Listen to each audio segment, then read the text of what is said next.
Chris, thank you very much. Chris Buckler there. Well, earlier we were joined by Louise Doris, a spokesperson for the No campaign. What this amendment would do is change the constitutional understanding of the family, and that's our objection to it, because no one's really sure what the full legal effects would be of changing the constitutional understanding of the family from one founded on the marriage between a man and a woman to a conception of family founded on the union of two people of whatever sex.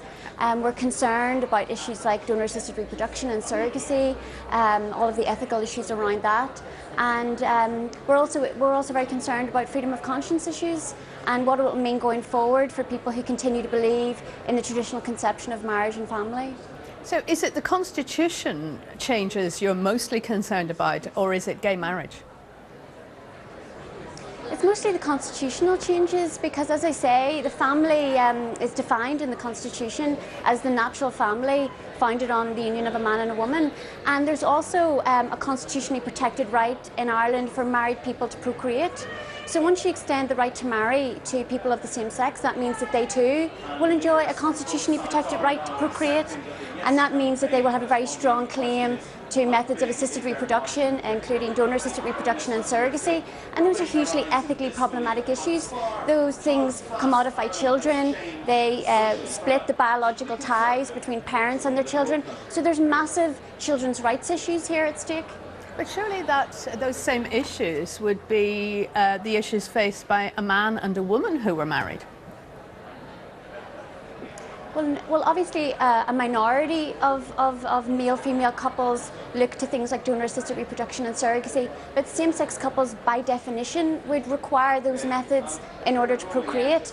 And for example, recently there's been a lot of discussion around surrogacy, and it looks likely that the Irish government, in order to complement same-sex marriage, is going to introduce very liberal laws in the area of surrogacy, and I think that should be concerning to all of us who don't want to see children commodified or women exploited.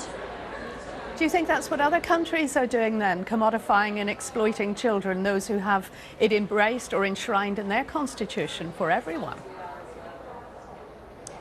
Well, for example, I'm a student in the area of the laws on assisted reproduction and surrogacy, and if we look at countries like Spain and France, once same-sex marriage was introduced, then there was this accompanying pressure to have more liberal laws around in the area of donor-assisted reproduction and surrogacy.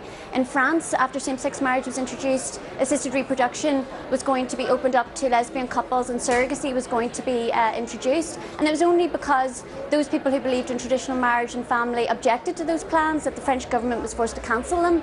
So I wondered, is this what the future is for Ireland? Yeah, but I'm going to interrupt you. Why shouldn't those plans and offers of reproduction in any way, shape or form be offered to everybody?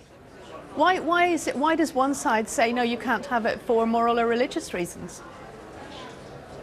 Well, because these methods of assisted reproduction are hugely ethically problematic.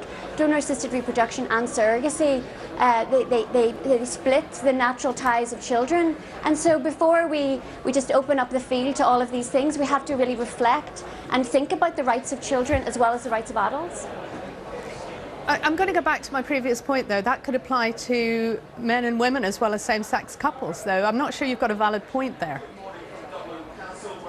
Well, the point would be that once you extend the right to marry and a constitutionally protected right to couples who by their very nature will never be able to reproduce naturally, then you're kind of tying the hands of any future legislature in Ireland probably won't be able to severely restrict or prohibit those methods of assisted reproduction because we've extended a constitutional protected right to same-sex couples to marry and procreate. So I find those methods of reproduction extremely ethically concerning, and I think lots of people do.